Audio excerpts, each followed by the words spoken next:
Hello skincare besties, and welcome to day 2 of the Skin and Mind series. I remain yours truly, Ifeoluwa Ajadi, and today we are going to be looking at a discussion on stress and skin.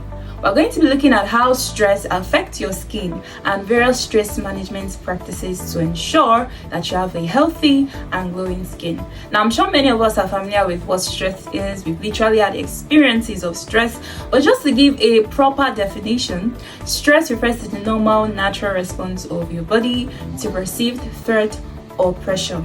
Now, let's dive into the science behind stress. In science, there's what's called the stress response. When your body undergoes stress, it leads to release of the hormone called cortisol.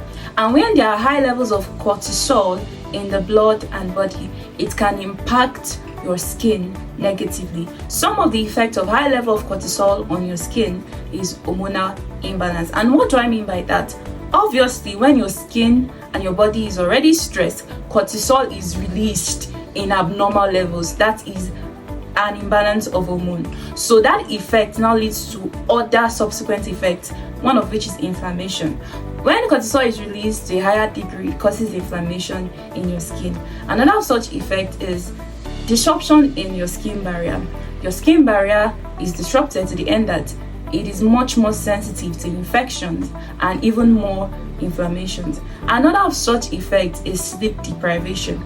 Your sleep pattern is disrupted, you find it harder to fall asleep, and on the long run, this affects your skin.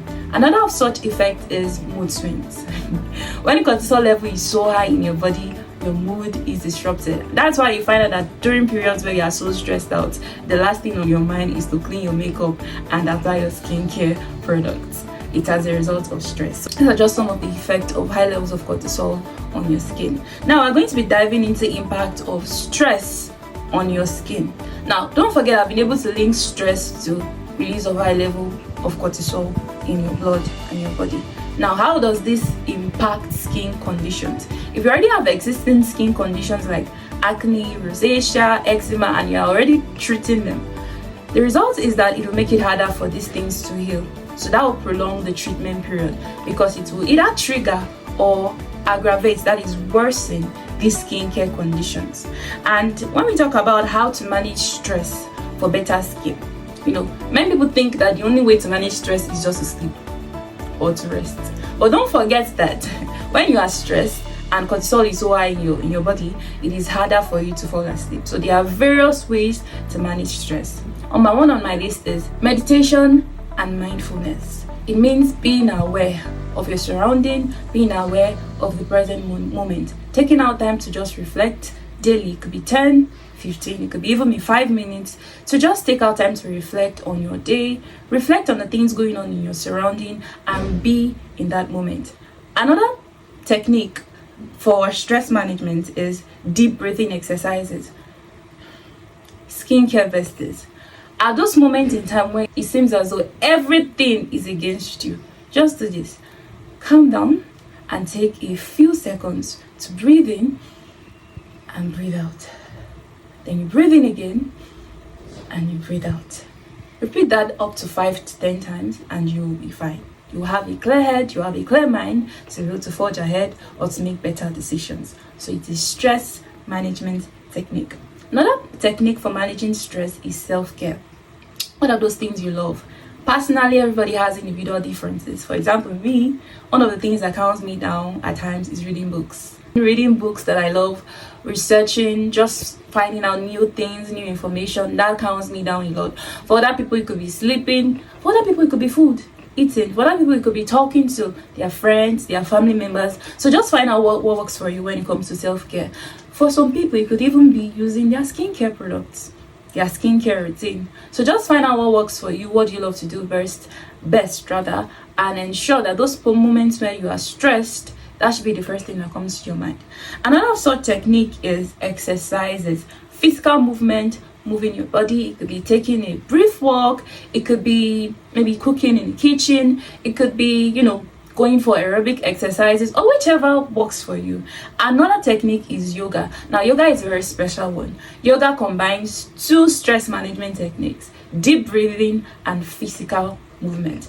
If you want to combine it too, that is absolutely good. If that works for you, fine as well. So these are just some stress management techniques that you can literally do without stressing out, without having to look for equipment. I mean, you can literally do them while sitting or while standing or wherever you are, and trust me, in the long run it will impact your skin positively.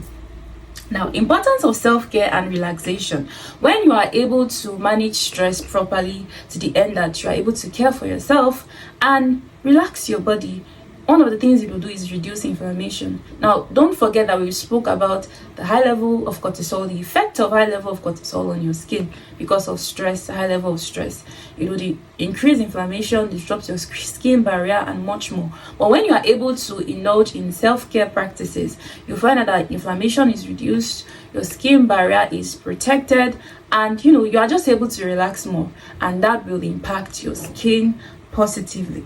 So now let's talk about tips, because all this long talk and then not giving you action points is a total waste. So how can you manage stress effectively? What are the tips for managing stress effectively? Now, I'd like to give you skincare tips, because see, one of the ways by which you can stress your skin might not even be the external factors. It could be from your skincare routine. Yes, when you use too many products, 10 products, 15 products, 20 products on the same skin, my sister, you are stressing your skin out. There's what's called the basic skincare routine, comprises of the cleanser, moisturizer, and sunscreen. This is like the very simplest skincare routine. But for oily skin, you might need to include a toner and maybe a serum, most likely salicylic acid to treat acne and spots. But that's just a basic skincare routine. So keep your routine very, very simple and basic. Also, ensure you're not using harsh products that contains too many fragrances, especially if you have sensitive skin that can stress out your skin. So that's just a skincare tip for reducing stress on your skin. And we have lifestyle tips as well. Lifestyle tips like a balanced diet, ensuring you stay hydrated, ensure you're taking the right foods. The wrong food can stress out your skin as well. Ensure you eat at the right time. You do not skip meals if it's not necessary as well. These are just some nutritional tips as well. And there's also the part of being consistent and patient, because even in using your skincare products, you have to give yourself maybe 1, 2, 3 months to start seeing visible results. So why not do the same when it comes to stress management? Yes, you tried today, didn't really work out for you. You tried tomorrow, it didn't really work out for you. But have you stayed on it for 1 week? Have you stayed on it for 2 weeks? Have you stayed on it for 1 month? Practicing deep breathing, practicing exercise, practicing meditation. I assure you that when you keep it up for very long, it will work out for you. These are just some stress management tips that you can put into your daily routine or schedule, and you would ensure that you are doing the right thing for your skin.